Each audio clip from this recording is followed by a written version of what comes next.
La patria del criollo. Capítulo 1. Los criollos. Continuamos con la cuarta parte.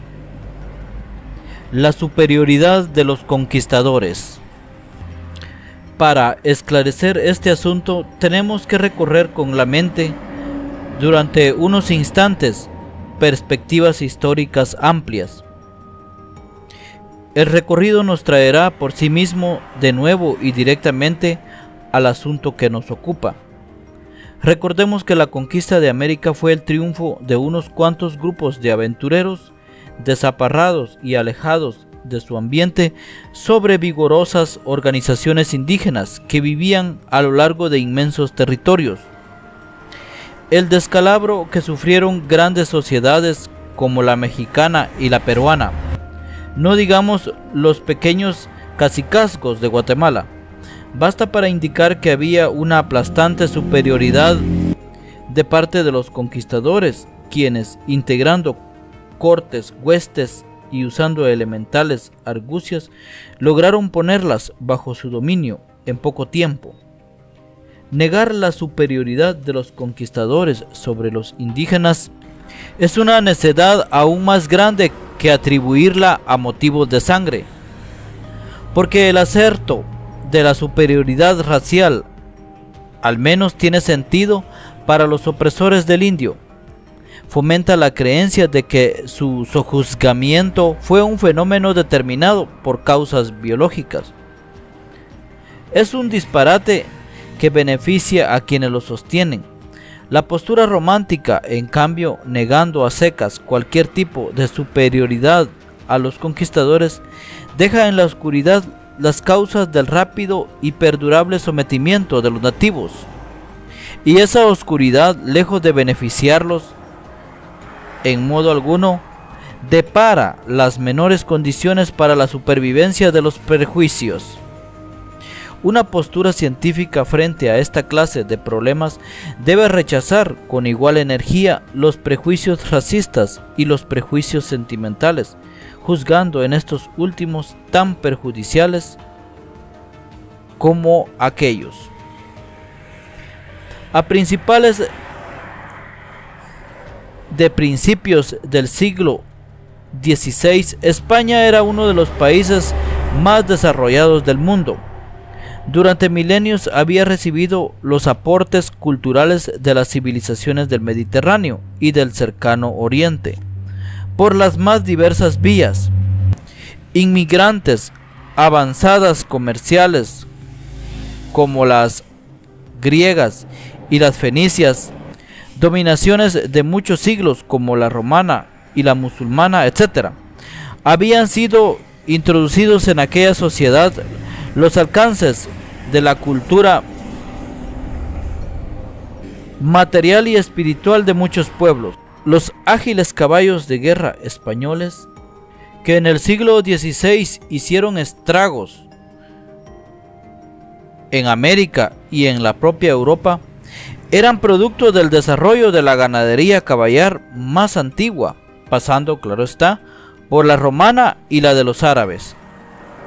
Lo mismo hay que decir de las técnicas del trabajo del acero, que alcanzaron tan alto desarrollo en Toledo en tiempos de la ocupación árabe. Y no hablemos de la pólvora, con la que habríamos mencionado los tres factores tecnológicos decisivos de la superioridad bélica de los conquistadores, porque hasta los niños saben dónde y cuándo fue inventada. La cultura española del siglo XVI, como todas esas eclosiones de actividad y pensamiento que la historia llama siglos de oro de los pueblos, fue resultado de una complejísima trama de procesos históricos, en la que tuvieron papel determinante los procesos económicos, lo cual no quiere decir, ni mucho menos, que deba subestimarse el esfuerzo creador que realizaba el pueblo español en aquel momento. Lo que ocurre es que los pueblos están siempre entregados a una fuerza creadora y esfuerzo creador, pero el que los resultados sean óptimos o mínimos es cosa que viene determinada por coyunturas históricas. tan ciegas como la que llevó a Colón, sin proponérselo jamás, a descubrir para España un continente del cual no tenían los españoles la más remota idea. A pesar de que la sociedad española era una sociedad de clases y de que por tal motivo la cultura española no era patrimonio de todo el pueblo, es cosa sabida que muchos conocimientos y habilidades que van asociados al trabajo productivo suelen ser de dominio popular. El más rústico de los conquistadores estaba familiarizado desde la infancia con ciertos procedimientos de producción agrícola y ganadera, con conocimientos generales relacionados con la elaboración de los metales, con un sinfín de elementos de cultura que flotaban en su ambiente y que eran propios del desarrollo económico general de España en aquel momento. Eso determinaba naturalmente que el labriego conquistador tuviera un desarrollo intelectual superior al del sacerdote o sabio indígena americano. Porque es obvio que la tecnología desarrollada otorga superioridad material, pero solemos olvidar que tal tecnología introduce en el pueblo que la posee una amplia serie de conocimientos y procesos intelectivos que le son inherentes. El conquistador que atacaba a los indios con caballos de guerra no tenía a su favor únicamente la ventaja del servicio que le presentaba la bestia arrolladora, sino también el gran complejo de conocimientos y pensamientos que van asociados a la crianza, al amaestramiento y el trajín de los caballos. Recuérdese como ejemplo las referencias a los caballos contenidas en la muy conocida carta de Pedro de Alvarado a Hernán Cortés, después de la derrota de los indios quichés. En ella refiere cómo, ignorando los indios que los caballos eran ineficaces sobre terrenos inclinados y escabrosos, caían fácilmente en la trampa que los jinetes les tendían al fingir que huían con las bestias hacia la llanura. Estando apeados, bebiendo, vimos venir mucha gente de guerra a nosotros, y dejámosla llegar, que venían por unos llanos muy grandes, y rompimos en ellos, y aquí hicimos otro alcance muy grande, y llegábansenos ya a una sierra, y allí hicieron rostro, y yo me puse en huida con ciertos de a caballo por sacarlos al campo, y salieron con nosotros hasta llegar a las colas de los caballos, y después que me rehice con los de a caballo, doy vueltas sobre ellos, y aquí se hizo un alcance y castigo muy grande.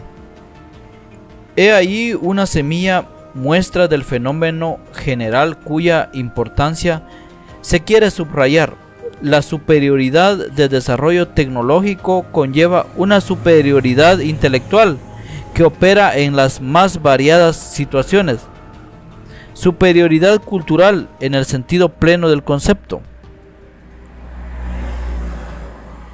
de cultura.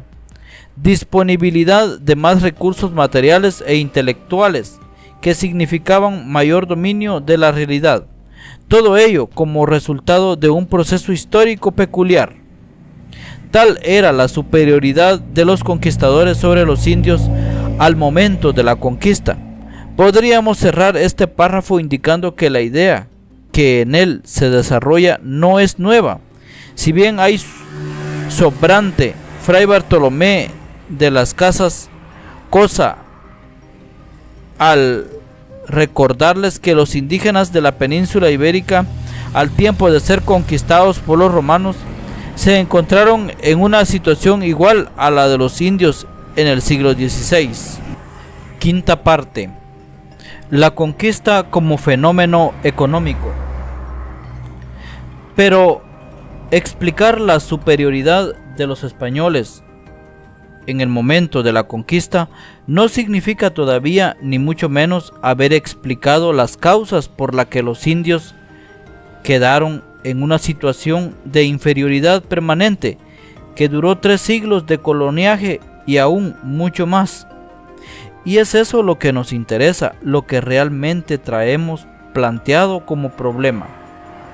La conquista suele verse como un choque de armas, como un suceso bélico, y a ello se debe que tengamos de aquel dramático suceso una visión tan estrecha y tan falsa. Es necesario comprender, sin embargo, que los indios no fueron conquistados por el mero hecho de haber sido derrotados. Entender que aquellos sangrientos fracasos dejaron heridas a las sociedades indígenas, pero no sometidas todavía. Aquello fue solo el primer paso de la conquista y de ningún modo su consumación. Es evidente que si después de los combates de Quetzaltenango y la matanza de Utatlán, después de recoger los indios sus muertos y de curar los españoles sus caballos, hubiesen los primeros retornado al trabajo normal de sus sembrados, y los segundos, permítasenos una fantasía demostrativa, hubiesen tomado la azada para desmontar y colonizar unas tierras vírgenes, que muchas había en aquellos contornos. Es evidente, decimos, que no habría habido conquista. La guerra y la derrota por sí solas no fueron ni podrán haber sido nunca la verdadera conquista. Es harto curioso que el hecho apuntado, evidente por sí mismo, venga siendo tan obstinadamente olvidado, y más sorprendente resulta la omisión cuando se comprueba, como es fácil hacerlo, que los documentos de aquel periodo, así los de los conquistadores como los de los conquistados, dan clara noticia de que los indios no estuvieron sujetos y dominados, mientras no se les despojó de sus fuentes de riqueza, apropiación de sus tierras, y se les sometió a esclavitud. Vale decir que la lucha armada fue solamente un medio, un recurso para llegar al sometimiento económico, y que este último fue el momento decisivo de la conquista. Y aún puede demostrarse que la evangelización fue una tercera fase, sometimiento ideológico, necesario, al igual que la fase militar, para la consolidación de la conquista económica. En sus cartas de relación a Hernán Cortés, Pedro de Alvarado expresa claramente en varias oportunidades y en distintas formas que los indios, después de ser derrotados por las armas, rehuían la conquista, alejándose, sustrayéndose al control efectivo de los españoles. Refiriéndose a los quichés, dice que tuvo que correrles y quemarles la tierra, y agrega que en esa operación le ayudaron los contingentes enviados para tal efecto por los caciqueles. 4,000 hombres, con los cuales y con los demás que yo tenía, hice una entrada y los corrí y eché de toda su tierra. Viendo el daño que se les hacía, me enviaron sus mensajeros, haciéndome saber cómo ya querían ser buenos, y les mandé que se viniesen a sus casas y poblasen la tierra como antes, los cuales lo han hecho así, y los tengo al presente en el estado que antes solían estar, en servicio de su majestad. Debe saberse que las últimas palabras del texto transcrito en servicio de su majestad no quiere decir otra cosa sino que los indios están tributando, han aceptado la tributación, pues en aquel momento la Real Corona no percibía de la conquista otro beneficio que el quinto real, la quinta parte, de una tributación impuesta y tasada por los conquistadores. Refiriéndose en otra carta a los sutugiles, dice cómo se le huyeron a los montes y qué expediente empleó para sujetarlos. Y allí asenté real a mediodía y les comencé a correr la tierra. Y más adelante en la misma carta, pero haciendo referencia a los escuintlecos, dice: se metieron por los montes que no tuve lugar de les hacer daño ninguno, más de quemarles el pueblo. Y luego les hice mensajeros a los señores, diciéndoles que viniesen a dar la obediencia a sus majestades y a mí en su nombre, y si no, que les haría mucho daño en la tierra y les talaría sus maizales, los cuales vinieron y se dieron por vasallos de su majestad. Los documentos indígenas que refieren la conquista desde el ángulo de los vencidos ilustran y confirman el hecho de la conquista económica con igual claridad. A este respecto son particularmente interesantes los anales de los caciqueles, pues en ellos se relatan las penalidades de un pueblo indígena que decidió, como muchos otros, aceptar la conquista, sometimiento económico, sin pasar por la resistencia y la guerra. Sabido es que los caciqueles le ofrecieron obediencia a Alvarado antes de que éste llegara a sus territorios. A pedido del conquistador enviaron gente que ayudó a someter a los quichés. Recibieron después a los castellanos pacíficamente en su ciudad, pero no pudieron soportar la conquista. No pudieron sufrir las exigencias de carácter económico a que los sometió Alvarado. Luego Tonatiuh les pidió dinero a los reyes, quería que le dieran montones de metal. Decidieron entonces huir de sus ciudades a los montes y comenzó para ellos una larga guerra, encaminada a reducirlos de nuevo a la tributación. 10 días después que nos fugamos de la ciudad, Tonatiuh comenzó a hacernos la guerra. El día 4 Camey, 5 de septiembre de 1524, comenzaron a hacernos sufrir. Nosotros nos dispersamos bajo los árboles, bajo los bejucos. Oh hijos míos, todas nuestras tribus entraron en lucha con Tonatiuh. Así se desencadenó la gran sublevación de los caciqueles, que duró 4 años y significó un enorme derramamiento de sangre. La guerra tenía una sola finalidad, que el narrador indígena expresa sin vacilaciones: no nos sometimos a los castellanos, la muerte nos hirió nuevamente, pero ninguno de los pueblos pagó el tributo. Durante 1 año continuó la guerra y ninguno de los pueblos pagó el tributo. Y cuando por fin los caciques comienzan a ceder ante el conquistador, el analista no lo expresa en términos bélicos, sino en términos de economía, de sometimiento económico. Entonces se comenzó a pagar el tributo. Durante este año se impusieron terribles tributos. Se tributó oro a Tonatiuh. Se le tributaron 400 hombres y 400 mujeres para ir a lavar oro. Toda la gente extraía oro. Y así entran los anales, después de describir la guerra y narrar el primer período propiamente de conquista, con su larga serie de crímenes encaminados a regularizar y consolidar el régimen de explotación colonial de la primera época. Como se ve, ni el conquistador ni el conquistado expresaron nunca en sus documentos más directos y francos que la conquista fuera consumada en las batallas. Estas fueron un medio, como ya quedó ilustrado. La correcta comprensión de la conquista como proceso complejo en el cual el momento económico es el determinante y decisivo, tiene una importancia extraordinaria para la correcta comprensión de la inferioridad económica, social e intelectual en que vinieron a quedar los indios para el resto de la vida colonial.